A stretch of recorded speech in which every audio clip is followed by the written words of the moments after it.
বন্ধুরা, আজ আপনাদেরকে নিয়ে আসলাম বাউসি রেলওয়ে স্টেশনে। বাউসি রেলওয়ে স্টেশনটি খুব ঐতিহ্যবাহী একটি রেলওয়ে স্টেশন। এই স্টেশন থেকে ৮০ দশকেও জামালপুর জেলার প্রত্যেকটা উপজেলা থেকে পাট রপ্তানি করা হতো। এখান থেকে মালবাহী ট্রেনে পাট নিয়ে নারায়ণগঞ্জ এবং বিভিন্ন জেলায় আমরা আজকে সেই ঐতিহ্যবাহী বাউসি রেলওয়ে স্টেশনের সংস্কৃতি যাব। আমরা দেখবেন সেই মাত্রায় কতগুলি আছে। আর আপনাদের একটা প্রশ্ন থাকতে পারে, এই ছোট্ট রেলওয়ে স্টেশনে ১,০০০ মণ পাট রপ্তানি করা হতো। সেই পাট বিদেশেও যেত।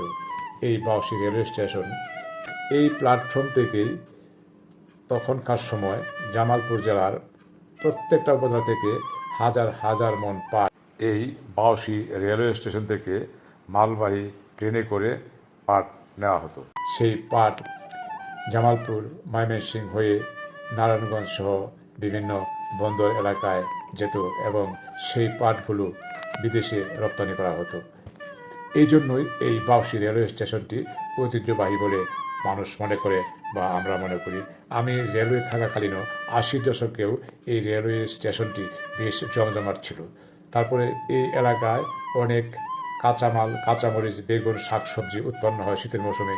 সেইখানেও হাজার হাজার লাখ লাখ টাকার এই কাঁচামাল এই বাউসি রেলওয়ে স্টেশন থেকে ট্রেনে করে বিভিন্ন জেলা শহরে নিয়ে বিক্রি করা হয়। তো আজ এখানকার মানুষের দাবি, আমি যতটুকু জানতে পারলাম, যেন এই বাউসি রেলওয়ে স্টেশনটা আবারও চালু করা হয়। এই দাবি নিয়ে অনেকেই অনেক কিছু বলছেন। তো বন্ধুরা, আসলে আমারও প্রাণ কাঁদে এই বাউসি রেলওয়ে স্টেশনটার জন্য। আমার এই ভিডিওটা যদি আপনাদের একটু ভালো লেগে থাকে তাহলে আমাকে লাইক, কমেন্ট এবং শেয়ারের মাধ্যমে জানাবেন। সেই পর্যন্ত আপনারা ভালো থাকবেন, সুন্দর থাকবেন। আল্লাহ হাফেজ।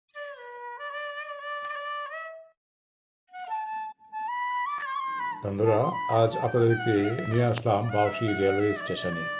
বাউসি রেলওয়ে স্টেশনটি খুব ঐতিহ্যবাহী একটি রেলওয়ে স্টেশন। এই স্টেশন থেকে ৮০ দশকেও জামালপুর জেলার প্রত্যেকটা উপজেলা থেকে পাট রপ্তানি করা হতো।